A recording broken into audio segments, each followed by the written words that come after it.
दोस्तों, मैं Rajesh Kumar Pandey surprise online learning centre में आप सभी लोगों का हार्दिक स्वागत एवं अभिनंदन करता हूं। आज हम लोग अगली प्रश्नावली पढ़ेंगे क्लास 9th की 2.3। बहुपद में 2.2 तक हम लोग पढ़ चुके थे पिछले वीडियो में। आज 2.3 पढ़ेंगे। इसमें देखें, दिया हुआ पहला सवाल, x³ + 3x² + 3x + 1 को निम्नलिखित से भाग देने पर शेष फल ज्ञात कीजिए। देखें अब इसमें पहला सवाल,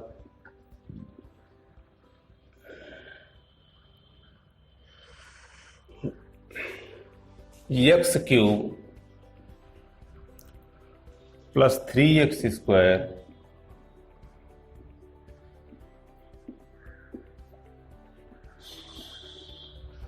प्लस 3x² प्लस 3x + 1 को निम्नलिखित से भाग देने पर शेष फल ज्ञात कीजिए। इसमें पहला सवाल है, देखें x + 1, इससे भाग देने पर क्या ज्ञात करना है। यहाँ केवल शेष फल, भागफल नहीं पूछा है। क्या पूछा है? शेष फल पूछा है, ठीक है ना। अब देखें, जब हम शेष फल ज्ञात करते हैं, कोई भी भाग देते से 5/2 दिए तो 2 दूनी 4, 1 5 होता है ना, तो शेष बचता है उसमें ना। इसके बाद यदि हम 2 से 4 में भाग देते हैं, तब क्या होता है? 2 दूना 4, शेष फल नहीं बचता है। ध्यान दें, 2 है 8 ही ले लिए, 2 चौक क्या हुआ? 8, शेष बचा क्या? 0। यह मान लेते हैं कि 0 बचेगा शेष फल। क्या बचेगा? 0 बचेगा ना। अब देखें यहां पर, इससे इसमें क्या करना है? भाग देना है ना। तो मान इसका शेष फल का क्या आया? हमारा 0 आया। क्या आया? 0 आया। इसी प्रकार जो है, क्योंकि x + 1 = 0, तो x = 0 - 1, x = -1। अब देखिए, जहां x + 1 था ना, तो x का मान आया क्या? -1 आया ना। यहां धन 1 था ना, x धन 1 बराबर 0 किए, तो इधर आया x बराबर -1। अब देखें, x का मान इस बहुपद में हम रख देते हैं या व्यंजक में रख देते हैं। x³ है ना, तो x × x × x धन 3x² है, 3 × x × x धन 3 × x धन 1। इसको हम विस्तृत रूप में लिख ली, ठीक। अब यहां x है, वहां रखेंगे क्या हम? -1 × -1 धन 3 तो लिखा ही है, ×1 × 1 धन 3 × 1 धन 1 लिख लिए। यहां से यहां तक 1 पद, 2 पद, 3 पद और 4। कितने पद है इसमें? 4 है। अब देखें यहां पर 1 2 3 ऋण है ना। जब ऋणों की संख्या गुणा हो रहा हो, विषम हो, तो हमेशा ऋणात्मक आएगा। जैसे ऋण 1 की घात दे दिए 49, तो ऋण 1 आएगा, और ऋण 1 की घात 50 दे दिए तो क्या आएगा? धन 1 आएगा, क्योंकि उसकी घात सम हो गई, ठीक है ना। ऋण 1 की घात, ऋण की घात अगर जो है विषम है तो ऋण ही आएगी, और सम है तो धन आएगा। देखें, इसमें 1 2 3 विषम है ना। हम जानते हैं सम संख्या किसे कहते हैं? जो संख्या 2 से पूरा कट जाती है। तो 1 2 3 है, तो यहाँ ऋण ही होगा ना, ऋण 1। अब 1 2 ही ऋण है, यहाँ धन हो गया। 3 1 कम 3 1 कम 3, यहाँ धन ऋण 1 ही ऋण है, तो ऋण होगा 3 1 कम 3 धन 1। अब धन जोड़ लेते हैं। देखें, 3 1 क्या हुआ? 4, और 3 1 क्या हुआ भैया? 4। तो शेष फल बचा क्या इसमें? 0 बचा ना। कितना बचा? 0। बात समझ में आ गया? कहीं दिक्कत तो नहीं आप लोगों को? अब देखें यहां पर,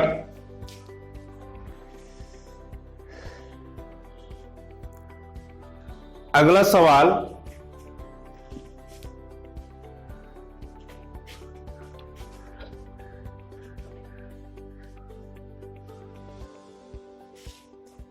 पहले का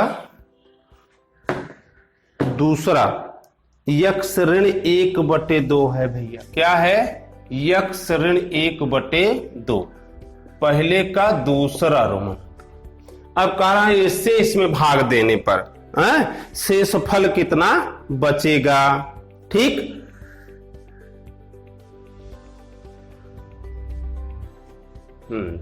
देखें, चूंकि यक्स ऋण 1/2 बराबर 0, तो यक्स बराबर 0 धन 1/2, यक्स बराबर 1/2।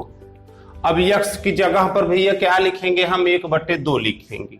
1/2 गुणे 1/2 गुणे 1/2 धन 3 गुणे 1/2 गुणे 1/2 धन 3 गुणे 1/2 धन 1। इतना आ गया समझ में ना? पहले का ही दूसरा है, इससे इसमें भाग में शेष बचेगा क्या? 1 एकन्नम 1 एकन्नम 1, 2 दूना 4 दूना 8 धन 3 एकम 3 एकम 3 बटे 2 दूना 4 धन 3 एकम 3 बटे 2 धन 1। यहाँ कुछ नहीं तो बटा 1 लिख सकते हैं। हर का लासा निकाल लेंगे, एलसीएम इसका आ जाए कितना भैया? 8। अब प्रत्येक भिन्न के हर से लघुत्तम भाग देते हैं। 8 से इसमें भाग देंगे, 8 एकम 8, एक बार आया तो एक उसके अंश में गुणा करेंगे, 1 एकन्नम 1 धन। अब दूसरी भिन्न की बारी आ गई, 4 दूनी 8, 2 तिहाई 6, इससे 2 चौक 8 4 बार गया, 4 तिहाई कितना हो गया? 12 धन 1 अट्ठे 8, 8 एकम 8। अब इसको जोड़ लेंगे, 12 8 6 26 1 27, 27 बटे क्या हुआ? 8। यही आपका क्या हुआ? शेषफल। शेषफल कितना आ गया इसमें? 27/8 हो गया। कहीं दिक्कत तो नहीं समझने में ना? अब देखते हैं पहले का जो है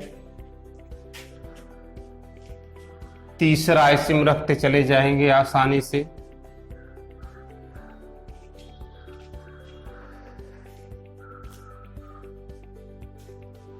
यक्स ही दिया है। क्या दिया है? यक्स ना?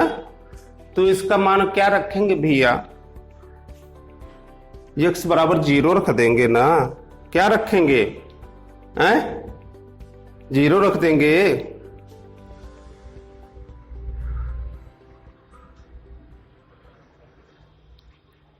अब इसमें का देखते हैं चौथा सवाल। इसमें पाई दिया हुआ है, यक्स धन पाई, यही दिया हुआ। अब यक्स धन पाई है भैया, यक्स धन पाई। देखें यहां, चूंकि यक्स धन पाई बराबर 0, तो यक्स बराबर 0 ऋण पाई, यक्स बराबर ऋण क्या हो जाएगा? पाई। अब यक्स का स्थान पर रखेंगे हम पाई, ऋण पाई गुणे ऋण पाई गुणे ऋण पाई।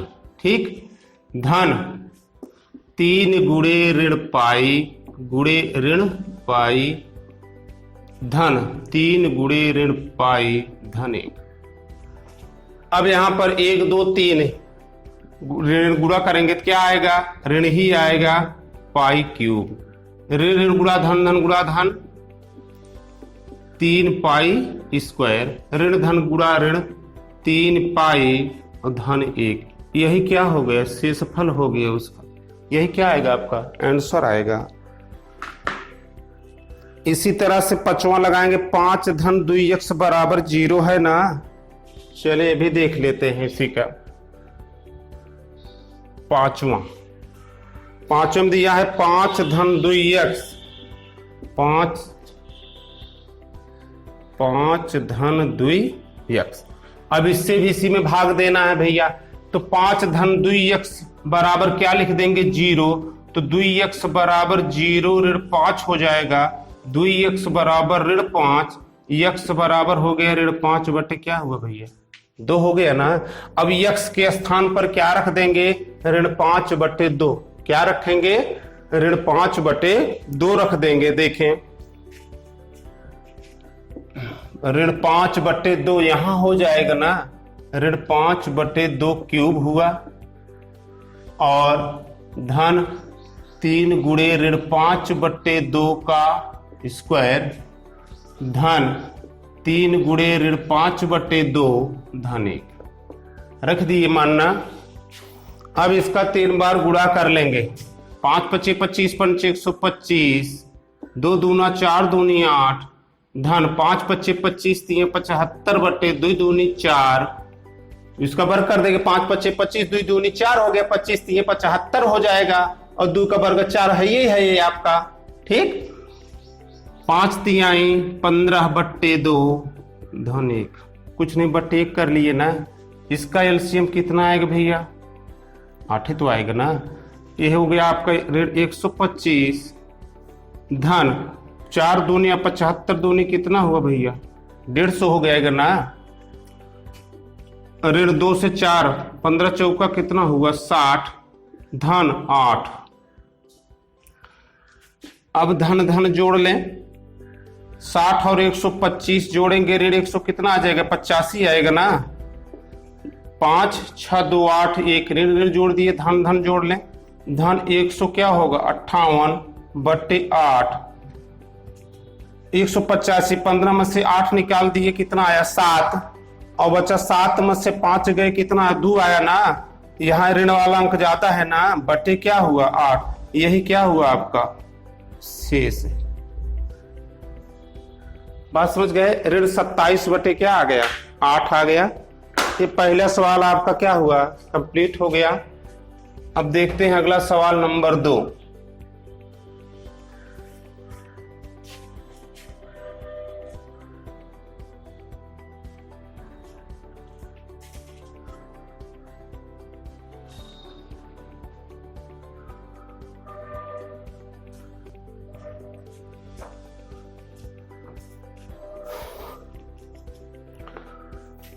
दिया है x cube minus ax square. सवाल number 2 x cube minus ax square धन 6x ऋण a को x ऋण a से भाग देना है। किसको? x ऋण a से क्या करना है? भाग देना है, और शेष फल ज्ञात करना है। देखिए, अब यहां पर बताया था आप लोगों को कि चूंकि x ऋण a बराबर क्या होगा? 0, तो x बराबर 0 धन a। x का मान हमको मिला क्या? a। x ऋणीय था ना, तो x का मान क्या रखे यहाँ पर? तो इसको हम बराबर शून्य लेकर के 0 पक्षांतर कर लेते हैं। x बराबर a, जहां x है वहां a रख दे। अब a की घात क्या हो गई? 3 ऋण a गुणे a की घात 2 धन 6 गुणे a ऋण a। a की घात 3, यहाँ a स्क्वायर है, यहाँ a की घात 1 है। बताया था आप लोगों को गुणा करने पर घातें जुड़ जाती है यदि इसका बेस इक्वल हो, आधार बराबर हो। तो यहाँ 2 था, यहाँ ये कितना हो गया? a की घात 3 हो गया ना, धन 6a ऋण 1a। अब ये दोनों क्या हुए? लैप्स हो गए। 6 में से 1 निकल गया, बचा क्या भैया? 5a। शेष फल आपका कितना आ गया? 5a। दूसरा सवाल समझ में आया आपके? ये बहुत इंपॉर्टेंट है, ये परीक्षा में ज्यादा पूछा जाता है, ध्यान दीजिएगा। अब अगला क्वेश्चन है तीसरा एवं लास्ट क्वेश्चन जो है आपका।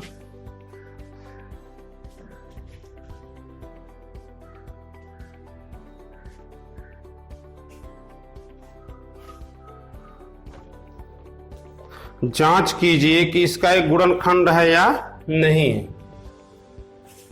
तीसरा सवाल देखें। 7 + 3x कामा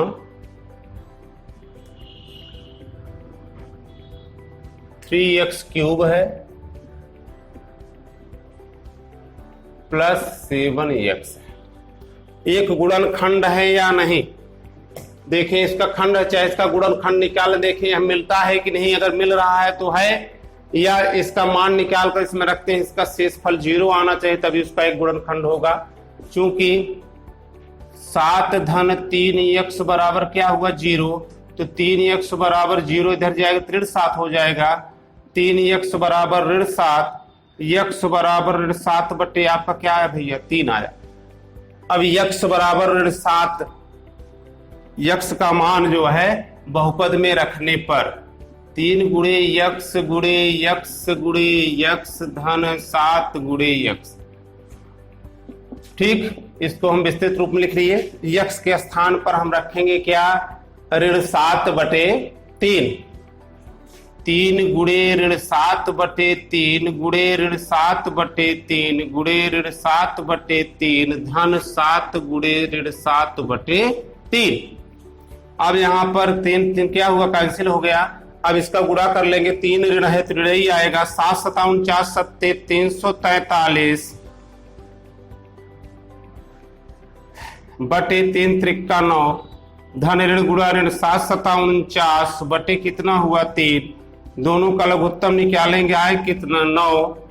9 से इसमें भाग देंगे, एक बार जाएगा, एक से इसमें गुणा करेंगे, ऋण 343 3 त्रिक्का 9 3 से गुणा कर लें, 3 9 27 2 3 चौक 12 2 14।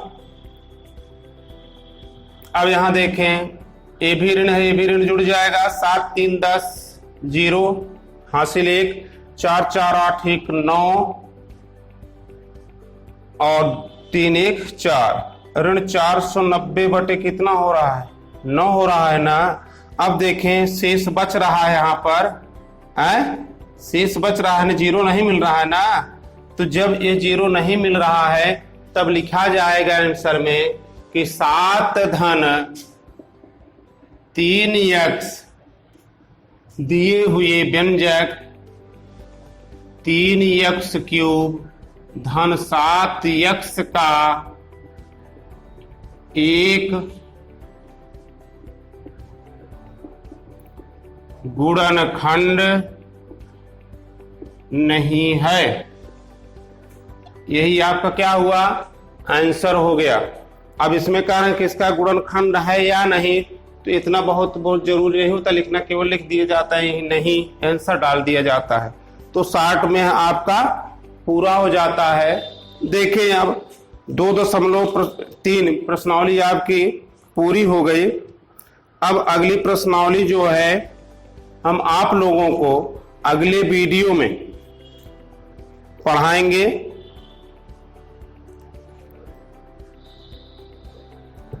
अगली 2.4 जो प्रश्नावली है, यह प्रश्नावली आप लोगों को अगले वीडियो में पढ़ाई जाएगी। हमें आशा एवं विश्वास है आप लोगों की समझ में आ गया होगा। तब तक के लिए धन्यवाद।